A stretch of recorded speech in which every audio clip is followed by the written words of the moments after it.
Yes, this is actually working, so I will Okay. just put messages everywhere that it's live on YouTube instead today. Okay. Okay, great. Great. Well, thanks, Jessica. Okay.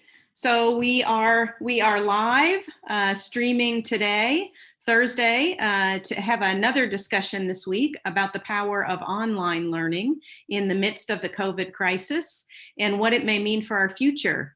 So the challenges that educators and even students are experiencing, but also the power of online learning that our students and educators are realizing, what that might mean for the future of teaching and learning. So with me today are Kathy Kern, Associate Provost for Teaching, Learning, and Academic Innovation. Welcome, Kathy.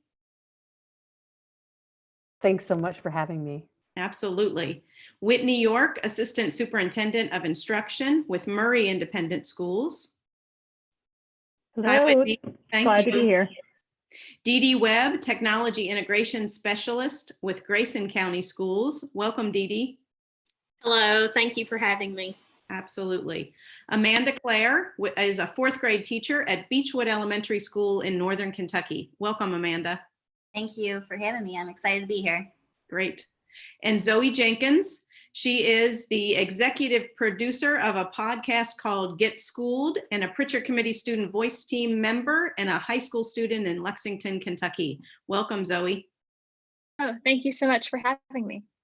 We also have with us Jessica Mingus, who is interpreting for the Hard of Hearing.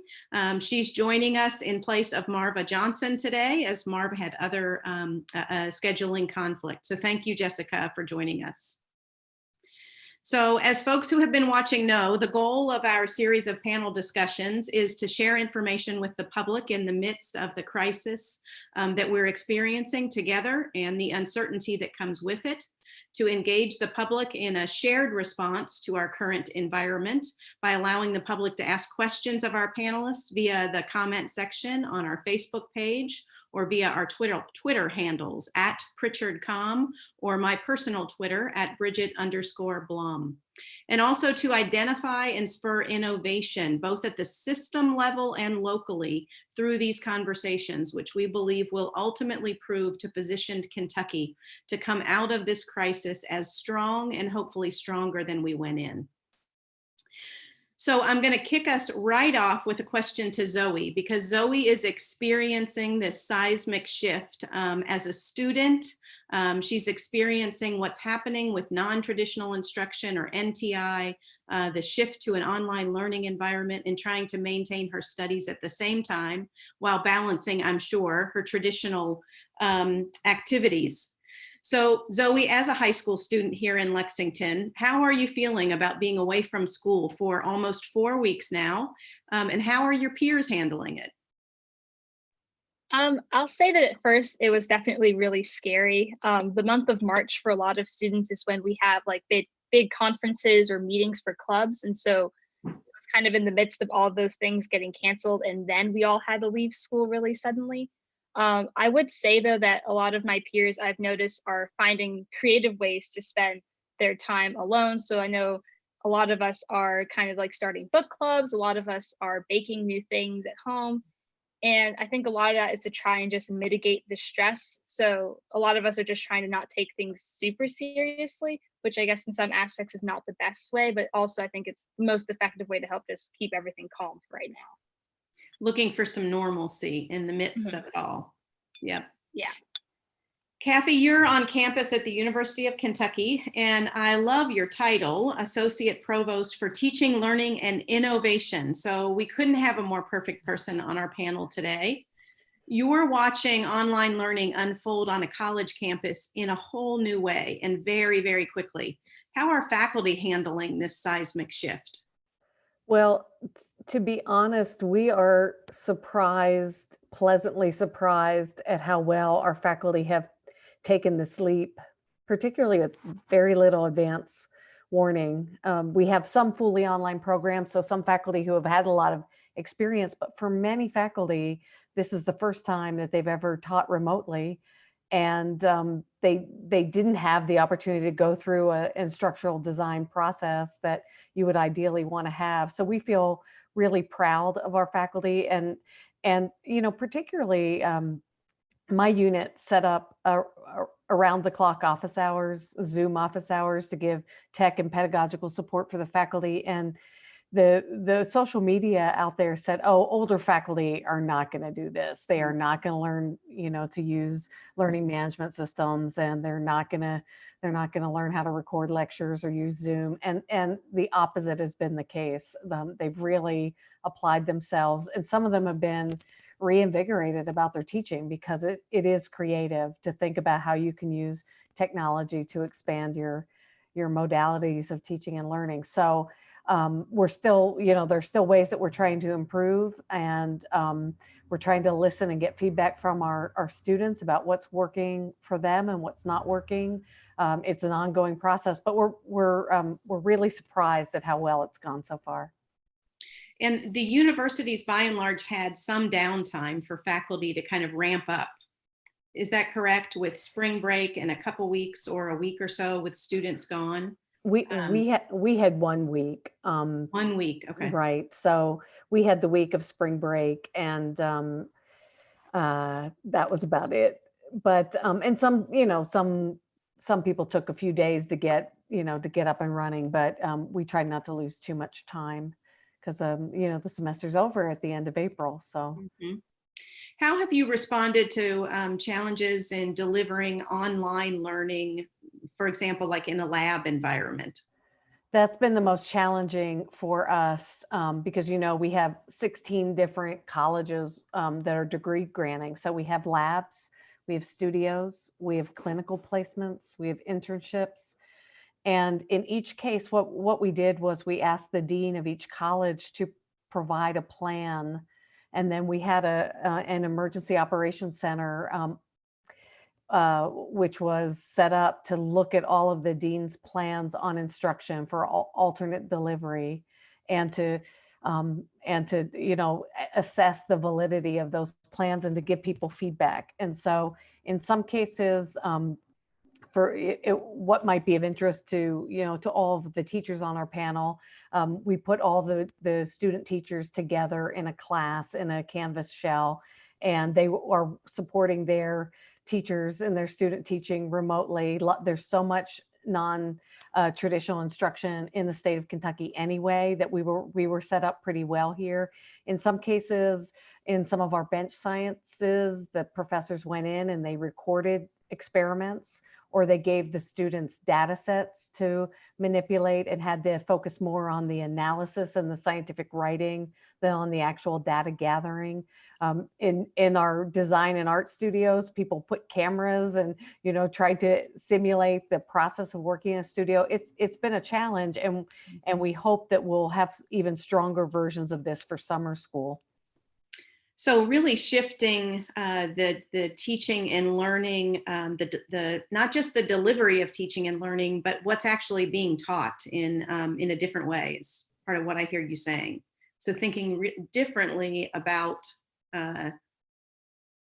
what's being taught and how students should respond to what's being taught. Yeah, I think so. I mean, it's ideally, when you're going to design a journey for students, and you're going to do that with remote technology, ideally that should be a creative, generative process, right? Let's go on this amazing journey together. We're not going to be in the same space, but there's so many things we can learn.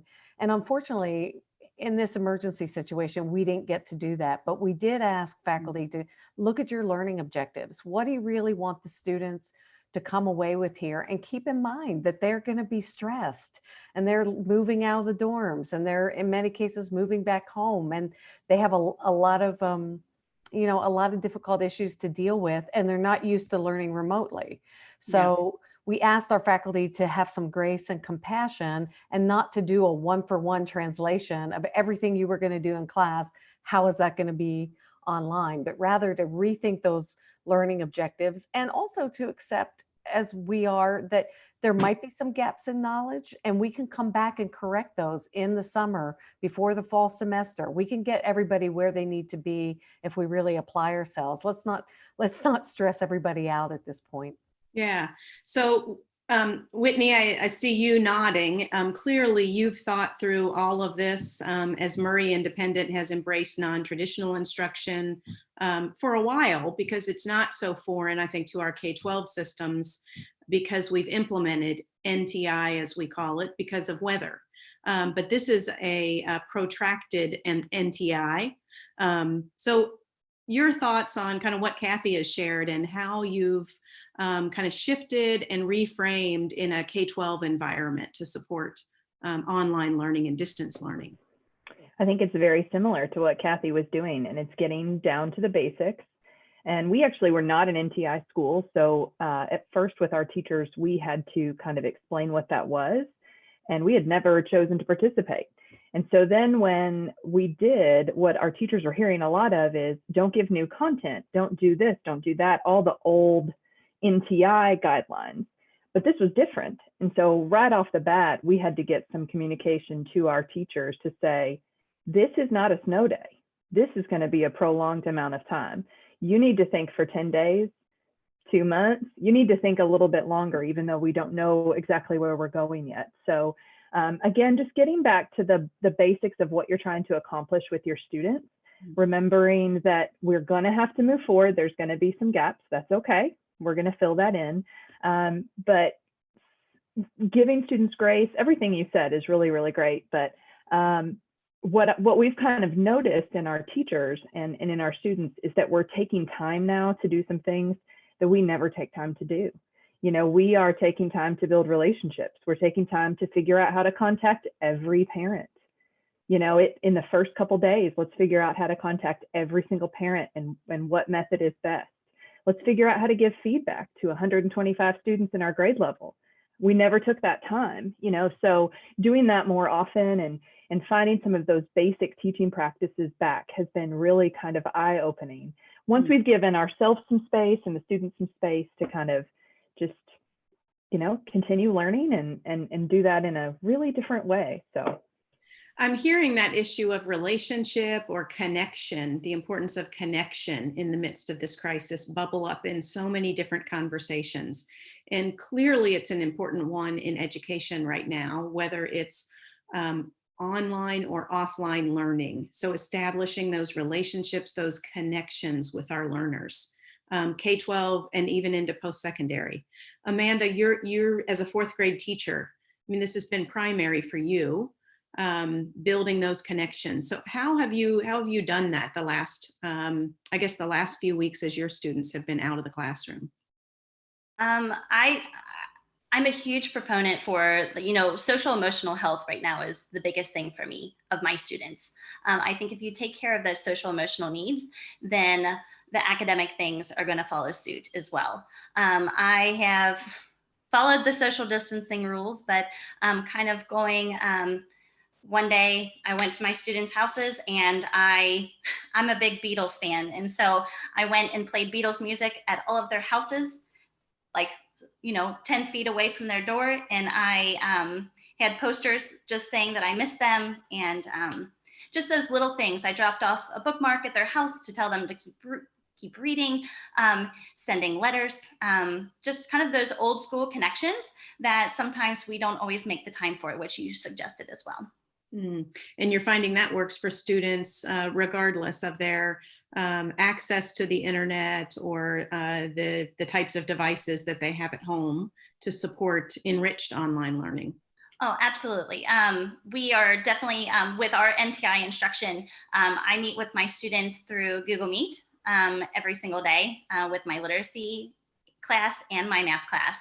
And then, you know, also available for those students that just need to chat, making myself available that way. All of my things, I'm a big Google person, so this was kind of flawless. We're lucky to be in my district, a 1-to-1 district with grades 3 through 12. So my students are used to using Google Classroom in that format, that digital format. So it went a lot better than I thought. Now, was I stressed? Yeah, absolutely. But the kids are so resilient and are handling this so well.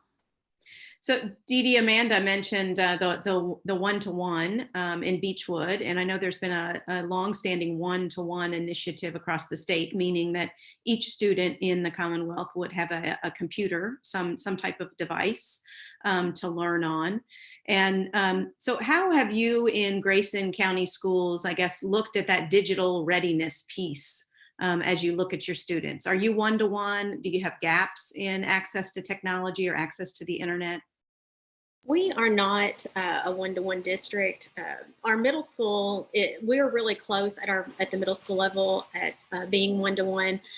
With the digital readiness, we have sporadic connectivity within our district. I mean, according to the survey, over 85% of our students have internet access at home, high-speed internet. So most of our students have access, and those that do not have access are mainly in our elementary schools. And one of the things that we found is that you have households that have multiple siblings. So if they only have one device in the classroom, that's been somewhat of an issue where, we need different, students to be on multiple devices so that they can work on their assignments at the same time. So that's been more of an issue than really the connectivity piece, is just the access of the devices. But luckily, the administrators got together and they formed a plan and found out which students had access at home and which students did not. And then we made sure that we had paper copies available to those students that did not have access. And I'm so proud of our teachers because they took care of all of this within a 24-hour period. And we were not an NTI district either. So it was honestly amazing to see what they did within that 24-hour period. So Whitney, how about assessing digital readiness in Murray Independent? What does it look like for you all in your student body? We're also not one-to-one. I think actually only third grade is technically one-to-one, but we're really close as well. I think the digital readiness of students is directly related to the digital readiness of their teachers. So we've been working on that for a very long time. Slowly, I was a former digital learning coach, technology integration specialist. So we have been working on that for a really long time, making sure our teachers had those skills. But we kind of similarly, within 48 hours, figured out a plan to get devices to homes. We only had a handful of households without internet. We're lucky we're in a city. We're not really very rural. So we had devices ready for pickup with breakfast. On the very first day, we did breakfast and lunch pickup and handed out, I'm not even sure, hundreds of devices within a 48-hour period. And they weren't ready to be off campus yet, but we made that happen. We made everything happen within 48 hours. So I think our students are not only, you hear digital natives as a term, but they're not used to learning everything digitally. So it's a little different, but the teachers have done a really good job of explaining everything they're doing. Here's what we're going to use. We're going to try this new platform, and I'm going to give you all my expectations, and we're going to practice. And they just walk the kids through it. And so I think it really has kind of helped along the way. I mean, I think it's been great so far. So, Kathy, is it different coming from a post-secondary institution? Is there an assumption that students are, and is it maybe a reality that students are digitally prepared because they're working more on those devices as post-secondary students, or not? It's more of an assumption than a reality. Our students are certainly digital natives when it comes to social media, and don't get mad at me, Zoe. They are not necessarily as across the board prepared to learn digitally. And we also gave out 250 personal Wi-Fi spots, I think 350 iPads. We gave out a lot of equipment to our students. We have students at both ends of the socioeconomic, we have students throughout the socioeconomic span. and not everybody had what they needed. Even some of our faculty didn't have exactly what they needed. So we had MiFi hotspots going to faculty as well. But I think the thing is, the point, Whitney, you were just making about learning everything digitally, and how much of learning, even in the post-secondary, is scaffolded by our spaces and our campus and the library. And students are used to walking, from class to class and sharing comments and questions with each other. So I've talked to students who said, well, I don't know where to look for the lectures in my political science class, just to pick one topic. And every professor can organize their learning management shell differently, right? There's no across the board right way to do it. So our students are telling me, I would normally just ask somebody in my dorm this question, or somebody else in the class. And so trying to get them, we built these websites pretty much overnight, and I really applaud our UK marketing for doing this. We have a Learn Everywhere website, a Teach Everywhere, and a Work Everywhere, and we have loaded them up with all of the resources that are available. But still, some of the students I've talked to didn't know about the Learn Everywhere website, which would explain a lot of this to them and teach them how to use Zoom. So, I thought that you would think that in higher ed, we wouldn't be having all the same issues that our teachers and school administrators are experiencing, but there's more commonality than not. So we have a question from a watcher. Breen Martin says, ask, can staggered entry be arranged at libraries where students can access internet and computers if needed and still keep safe distancing? So I will say in our community, and I'm not sure about in our schools, we've kind of nobody's coming on campus, but we have several community locations who've set up hotspots for our students to be able to access internet. We've set some up on our campuses that you can stay in your car in the parking lot and access internet. So there have been a lot of community partnerships that have kind of helped us with that, just so that, if you have a library open for somebody to come, then somebody has to be there and somebody has to be interacting with everyone that comes. So just to kind of keep it safe, we've allowed people to come to those hotspots. So that's what we've done. Yeah, great. So Zowie, I want to come back to you. It's clear we're not as digitally ready as maybe we thought we were when we think about how often we're all on some type of a screen. What are you kind of hearing from your peers and their families maybe? Are there issues with there not being enough computers in the house, and siblings are running into scheduling time with computers with one another? How is some of that working out, and what are you hearing? I think the technology scheduling has definitely been an issue in some households where we don't have all of the devices that one needs for everyone to be on at the same time. And also, I think it's definitely been kind of an interesting shift for students to be working, doing schoolwork while everyone else is in the house. So I know something that's kind of contributed to, I think, increased distractions during the workday. I know for me, at least, working, and also everyone else in my house is also working. And so there's a lot of movement and a lot of noise. But yeah, I think that we just were not nearly as ready as we all thought we were. Because I think a lot of us, when we heard that we were going to NTI, assumed that we all had all the devices that we need. But it's become pretty apparent that, especially here in Fayette County, that there is definitely a digital divide with who has devices and who doesn't. And it's been really great to see some of the schools step up and start handing out Chromebooks to students who need it. But kind of back on the one-to-one discussion, we're definitely nowhere close to where we need to be to make sure that everyone has equal access. Zowie, what are some of the things your teachers are doing now that are most helpful to you in navigating this time? I think the best thing that my teachers have been doing is just reaching out personally to students, and also just being very honest about where they are. So a lot of them are like, look, I have young kids. We don't know what's going on, but you don't know what's going on either. And that's something that we can just kind of relate over. And another thing is that it's been really nice having the structure, but also I've appreciated my teachers being really flexible with due dates and what kind of assignments actually need to be completed to be considered meeting benchmarks, because I think a lot of them recognize that this is kind of a really scary time for a lot of students and they don't know exactly I guess, how everything's going to be playing out in the future. So that time and connection again, that a number of folks have mentioned on our discussion today, those relationships. Amanda, back to what you shared, just building those relationships and those connections and being available to students. I was listening to a podcast earlier this week, the 10-minute teach-in by former Kentucky teacher Kip Hotman, and he was talking about hosting office hours, so that there was a time in his schedule every day where students knew he was available.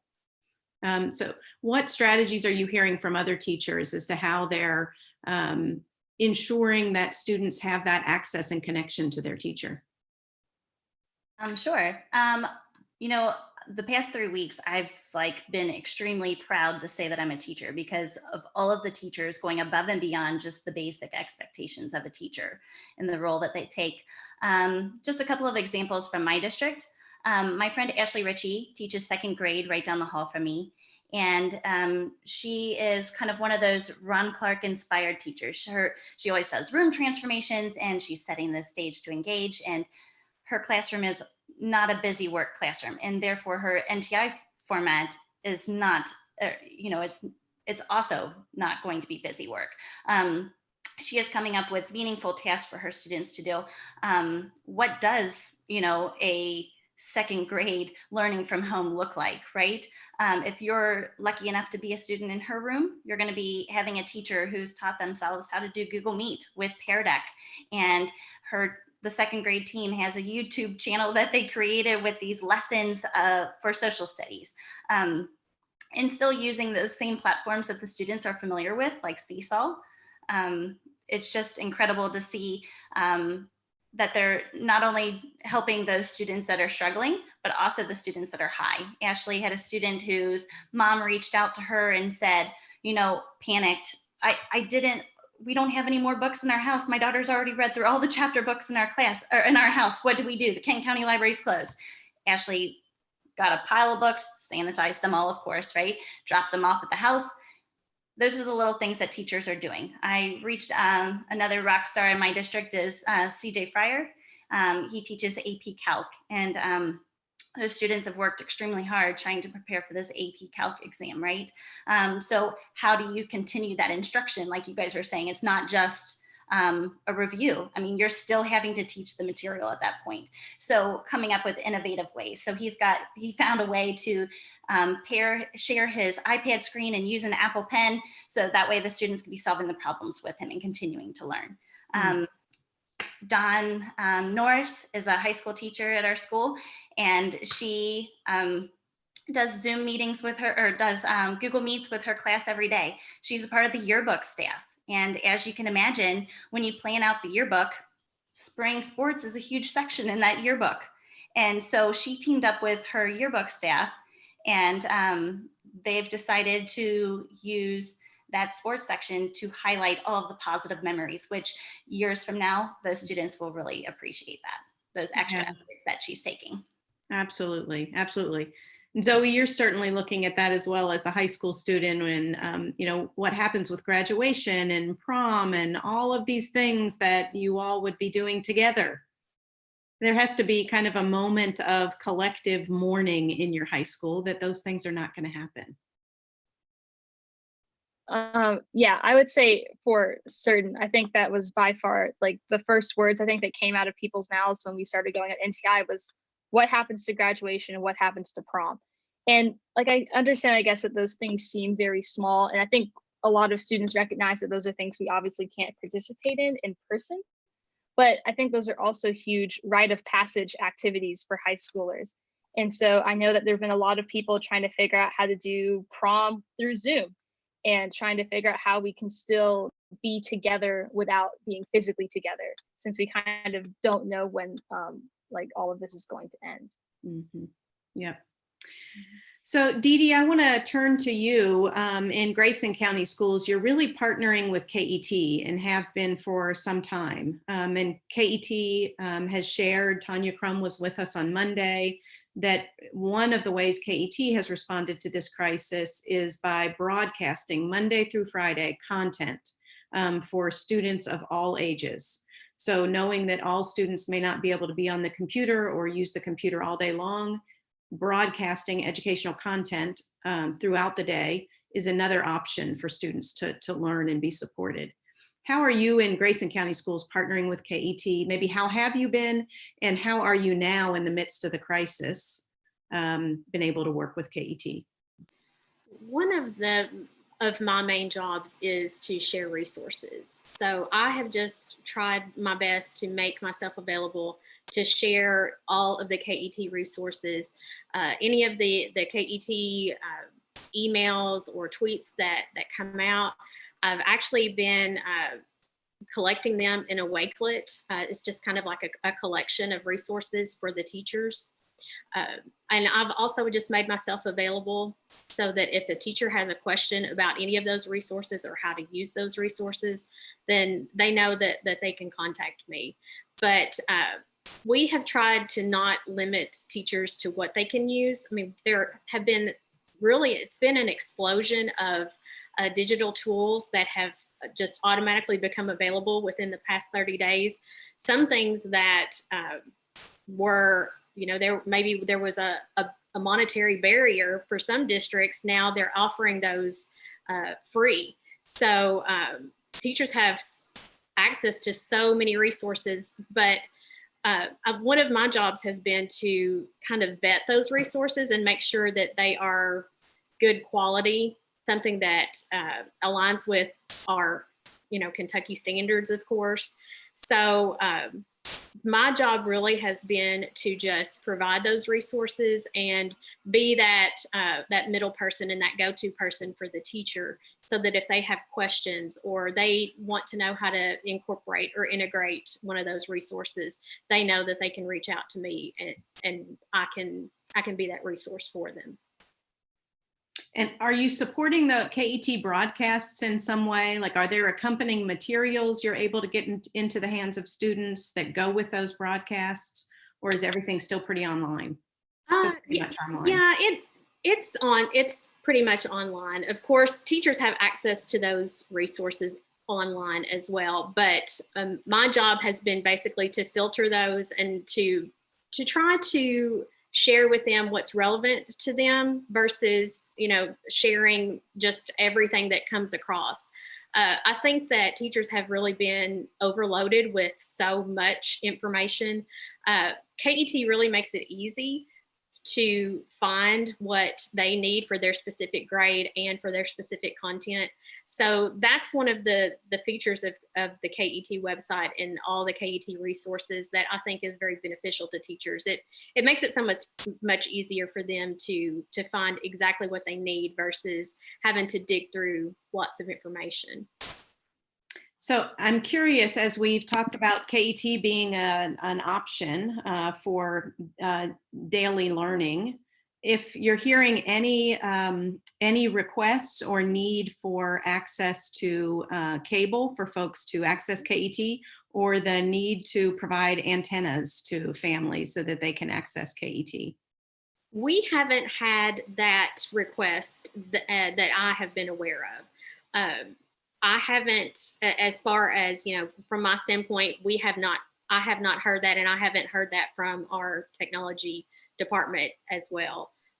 So I don't know that has been a need. From what I understand, most teachers or parents that want access, they have access. And again, most of our parents at home have access, have online access. So I feel that they have access online to that programming as well. Whitney, same for you all in Murray? Yes, I don't think we have, Spectrum and some other companies have, and even some of our local companies have offered free access for new customers if they didn't already have it. So we've gotten that information to those families. So, and some families have asked for specifically, paper materials, and we tried to send, especially with elementary, paper materials in addition to some of the digital materials, just because it's a little easier for a parent to sit at a kitchen table with several kids and work on things on paper. So we just tried to meet whatever need the students and parents have had. So kind of a general question for all of you. What do you want families to know right now about how to support their young people. And Kathy, I would carry that all the way up to our post-secondary students.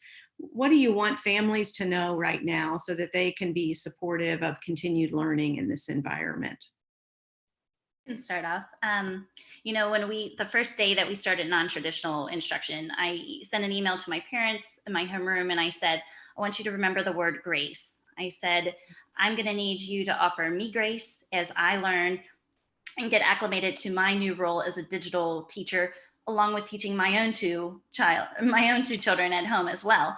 And then to have them have that patience and grace with their kids. And, you know, I keep on seeing all of these things show up on Facebook or on Twitter where all these parents are saying, you know, teachers deserve a raise and I'm not a good homeschool teacher. I think parents need to give themselves a little grace too.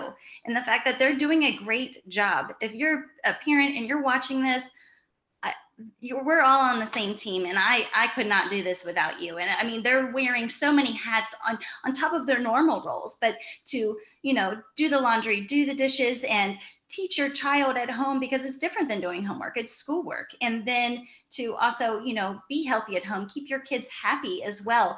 That's really hard. So, you know, as Governor Beshear says, we will get through this. We will get through this together. It definitely sings true there. Yeah. How about others?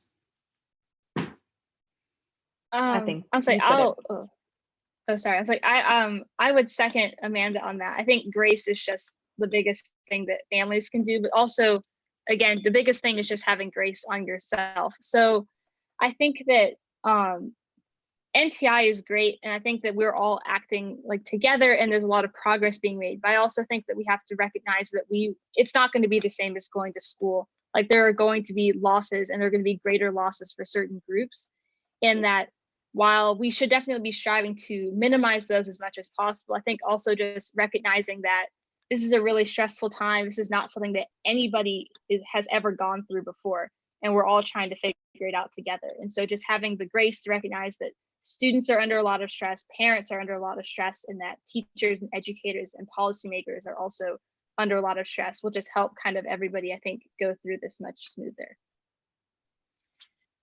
Kathy, thinking about our post-secondary students, especially some of our, all of our all of our post-secondary students, are you concerned as this semester winds down and we head into the summer and then the fall? Are you concerned about persistence, about continued retention to post-secondary students completing their post-secondary degree, especially some of those students who need extra supports, like many of our first-generation students who are historically underserved? Well, I wouldn't be doing my job if I weren't worried about it. But I really, you know, I have innovation in my title, as you pointed out. So, and, you know, there's so much goodwill, and there's so much, I mean, everybody I know in higher ed everybody's on social media platforms trying to support each other through this unknown, right? So we are looking at summer as we're really trying to brainstorm about how this summer could be the best ever, you know, that it's not just a default or a way to get extra credits, but that we could really use the summer in some creative ways to reach our students, to keep people in school. And I think, you know, we have to also be thinking about what kind of financial relief can we offer folks, because this isn't, you know, in this economic climate, it's going to be harder and harder for people to choose secondary education, even though, you know, we know in the long run it's what everybody needs. So yeah, I'm with a group of colleagues at the University of Kentucky and at other state institutions who are all, I think, thinking about summer in a way we never have before. And what can we do to really help people make progress on their degrees? What can we do to address any gaps in knowledge? What can we do just to, you know, I've been thinking about what can we do to bring other people to the university, maybe just even for fun in a virtual way. Like I've been kicking around an idea of maybe we do a master class of some kind where we're just giving people another way to connect. So I think you're going to see a lot from the universities in terms of the summer. So maybe even one big Kentucky-wide master class this summer. I think it would be great. I'm, we all have to worry about revenue in our jobs, but I would really like for us to also have an opportunity just to bring people together to do some great stuff. So yeah. Yeah, absolutely. Absolutely. We have a question from Hayden Caldwell. How can you provide teachers who aren't as comfortable with digital formats with the resources they need to continue a productive classroom environment with those formats?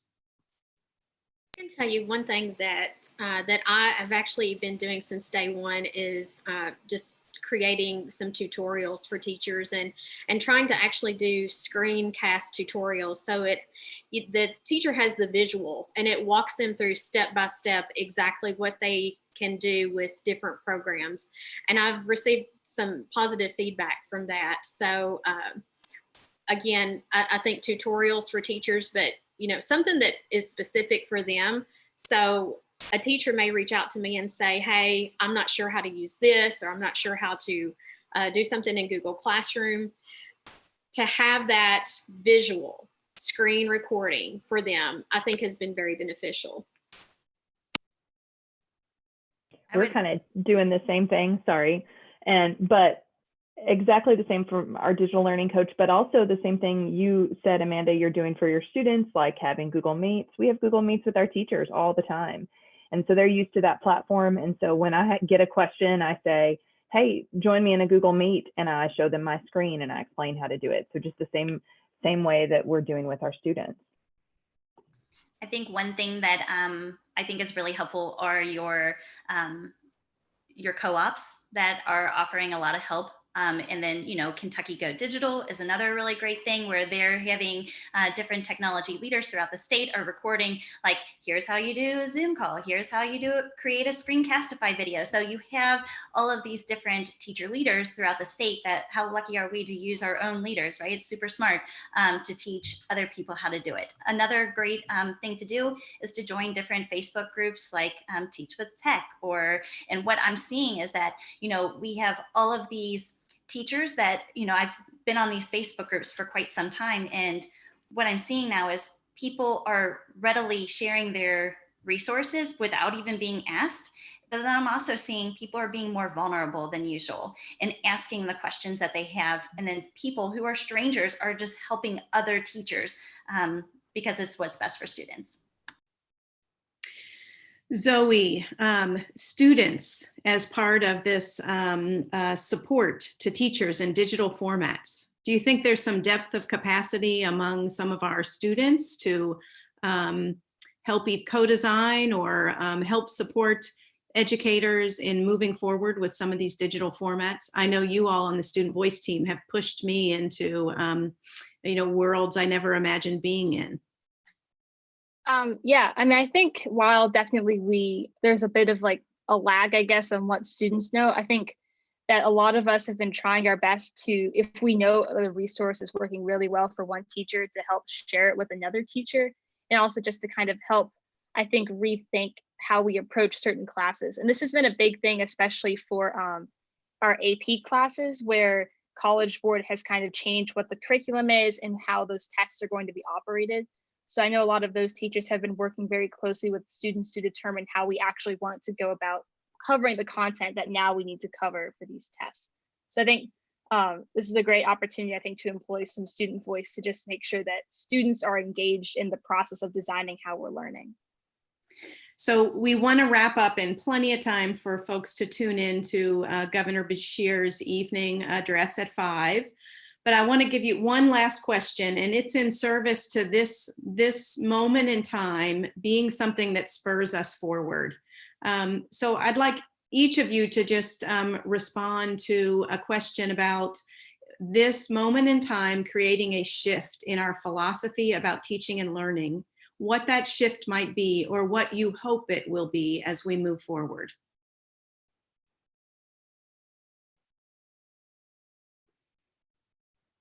I think I've said it already, but I think remembering the basics of teaching, going back to relationships, going back to giving students feedback, connecting with parents, and just taking time, remembering that it's not a constant race. We can take some time to get to know our students and do some fun things and do some interesting things. And as Amanda said, be vulnerable as teachers, be vulnerable as educators to learn new things. A lot of teachers who are scared to try things have just jumped right in because there's no option. And so now that they're there, I hope they find it's not as scary and that there's plenty of support for them to continue on even when we're through with this. We're in it together. Amanda? I would say talking about just dynamic learning in those 4 C's when we're looking at communication, collaboration, critical thinking, and creativity. All of those skills that the students are using right now are going to carry over, 10 to 15 years from now when my 4th graders go to get a job. These skills that they're getting right now are going to be completely applicable to help them be successful. And that's such an important thing, I think, to communicate to families and communities right now, that this is a moment in time for us to get really good at helping students, and for that matter, adults, develop these skills that position them to be future ready. These are the transferable skills that we want our folks to have. Dee Dee, how about you? What does this time present to us as far as a shift in philosophy, maybe around teaching and learning? And what do you hope is on the horizon following all of this? One thing that I hope comes out of this is more of an awareness of digital citizenship with not only our students, but teachers. I feel like that now more than ever, digital citizenship has been brought to the forefront. And I think it's something that sometimes as educators, we kind of push it to the wayside because we don't have enough time to teach it. But I feel like that the pandemic and the emergency that we're in right now really has shown us that this is something that's really important. And it's something that we need to focus on, not only now, but in the future, to make sure that we are digital ready, we are digitally prepared, and our students and teachers understand the ramifications of using social media and the internet professionally and responsibly.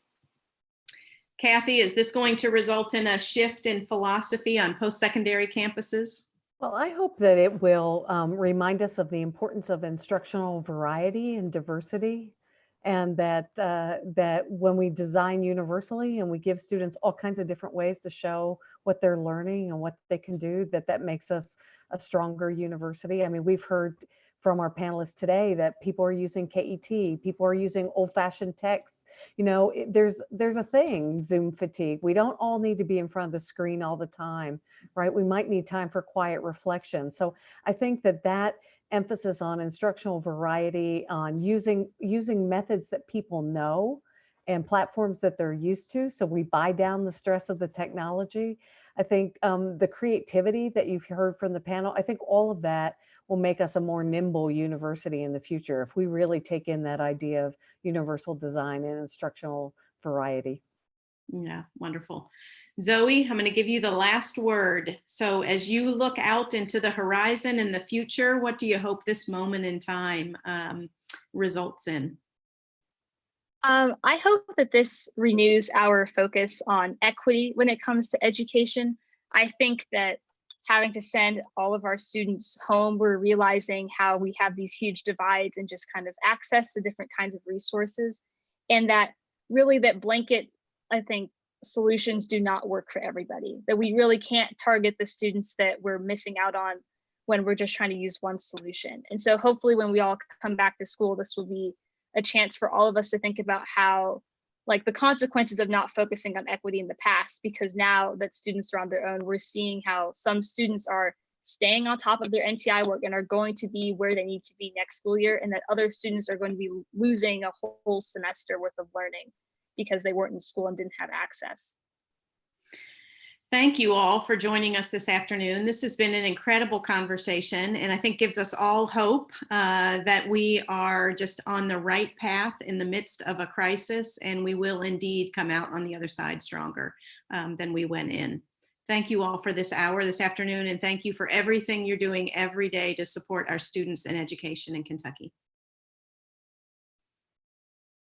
Bye-bye.